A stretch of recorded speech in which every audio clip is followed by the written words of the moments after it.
నా భార్య నన్ను చంపడానికి ప్రయత్నిస్తోంది, మహాప్రభో కాపాడండి అంటూ వారం రోజుల క్రితమే పోలీసులకు మొరపెట్టుకున్నాడు ఆ భర్త.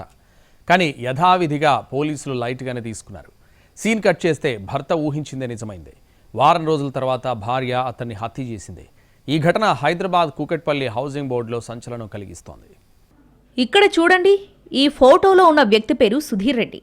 హైదరాబాద్ కూకట్పల్లి హౌసింగ్ బోర్డులో ఉంటున్న ఇతన్ని భార్య హత్య చేసింది. ఈ కేసులో సంచలన నిజాలు బయటకొచ్చాయి.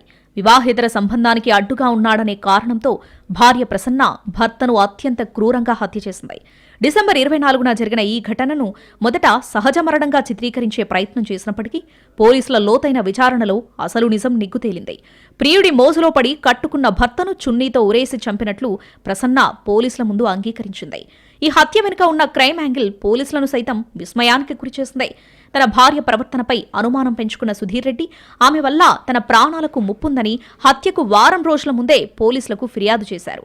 భార్య తనను చంపేందుకు ప్రయత్నిస్తుందని ఆయన ఫిర్యాదులో పేర్కొన్నప్పటికీ అప్పట్లో అది దంపతుల గొడవ కింద భావించి పోలీసులు కౌన్సిలింగ్ ఇచ్చి పంపించారు.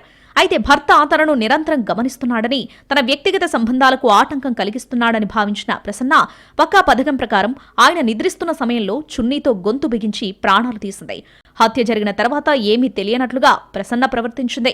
అనారోగ్యం వల్లే సుధీర్ రెడ్డి మరణించాడని బంధువులను నమ్మించే ప్రయత్నం చేసింది. కానీ సుధీర్ రెడ్డి గతంలో ఇచ్చిన ఫిర్యాదు, మృతదేహంపై ఉన్న గుర్తులను గమనించిన పోలీసులు పోస్టుమార్టం నివేదిక ఆధారంగా ఆమెను నిలదీశారు.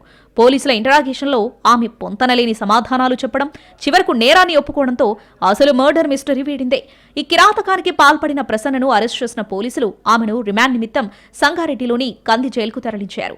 క్షణికావేశంలో చేస్తున్న హత్యలు కుటుంబాలను రోడ్డున పడేస్తున్నాయి. సుధీర్ రెడ్డి మరణంతో వారి కుటుంబం దిక్కులేనిదవగా నిందితురాలు ప్రసన్న ఇప్పుడు జైలు పాలైంది.